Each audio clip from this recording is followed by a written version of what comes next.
12 मे 1820 रोजी फ्लॉरेन्स या सुंदर शहरात एक मुलगी जन्माला आली, जिने आरोग्य सेवेचे रूप कायमचे बदलून टाकलं. Florence Nightingale.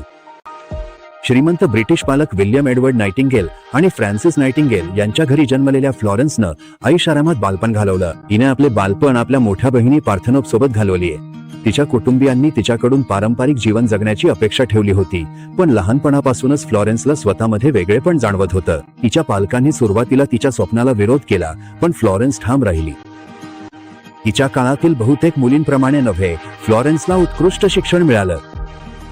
तिच्या वडिलांनी स्वतः तिला गणित, इतिहास आणि तत्वज्ञान यांसारख्या विषयांचे शिक्षण दिले. ही अभ्यासात खूपच उजवी ठरली आणि तिने तीक्ष्ण विश्लेषणात्मक बुद्धी विकसित केली. तिचे वडील हेच तिचे सर्वात मोठे शिक्षक होते, ज्यांनी तिच्या बुद्धिमत्तेला आणि स्वावलंबनाला खतपाणी घातले. फ्लॉरेन्सने पारंपरिक महाविद्यालयात शिक्षण घेतले नाही, पण तिने कायझर्सवर्थ मध्ये परिचारिका प्रशिक्षण घेतलं. हा निर्णय समाजाला धक्का देणारा होता, कारण तिच्या वर्गातील महिलांसाठी परिचारिका होणे हे सन्मान्य मानले जात नव्हते.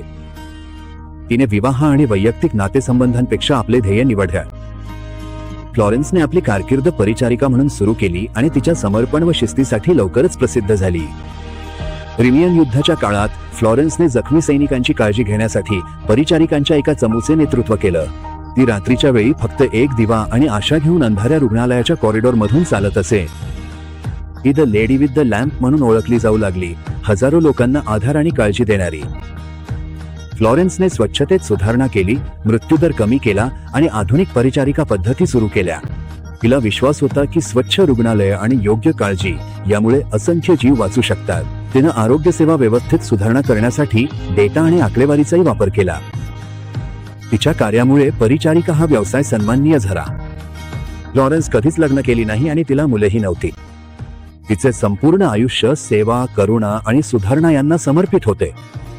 ही अत्यंत आध्यात्मिक होती आणि मानवतेची सेवा करणं हेच तिचे दैवी उद्दिष्ट असल्याचा तिचा विश्वास होता.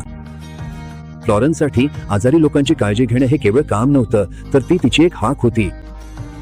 तिने आपले उर्वरित आयुष्य लंडनमध्ये घालवले, लेखन, संशोधन आणि सल्ला देण्याच्या माध्यमातून आपले कार्य सुरू ठेवले. वृद्धापकाळातही तिचा मन भविष्यकालीन पिढ्यांसाठी आरोग्य सेवा सुधारण्यातच गुंतलेला राहिला.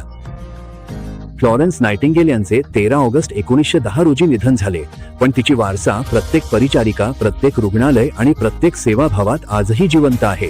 तिने सिद्ध केलं की करुणा जग बदलू शकते आणि एकटा दिवा ही मानवजातीला अंधारातून मार्ग दाखवू शकतो. The lady with the lamp एक प्रकाश ज्याची झळ आजही तशीच आहे. तिची कथा केवळ इतिहास नाही, ती प्रेरणादायक आहे. फ्लॉरेन्स नाइटिंगेल यांना वाढदिवसाच्या शुभेच्छा. स्वतःच्या वाढदिवसाच्या शुभेच्छा. आपल्यासाठी हे सादर केलंय गणेश मोहरी तेलाने. 1920 पासून शुद्धतेचा शाश्वत स्वाद.